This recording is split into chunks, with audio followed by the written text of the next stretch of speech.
মহারানী এখানে এসে শুয়েছে? খুব তেজ, আমার সঙ্গে নাকি শোয়া যাবে না।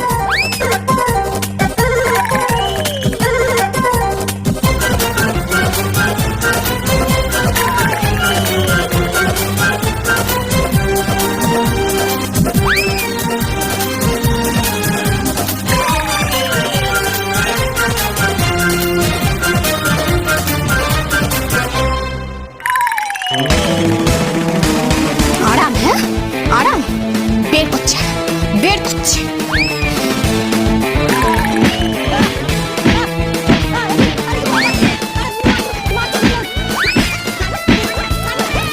চোর চোর, কি হলো কি রে বাবা? এই মাঝরাত্রে কি হয়েছে নাকি? সামনে চোর এসেছে। হ্যাঁ, চোর এসেছে? কি ব্যাপারটা কি হয়েছে? আগে পুলিশে খবর দাও। পুলিশ তো ডাকবোই, ওকে মুখটা তো দেখি।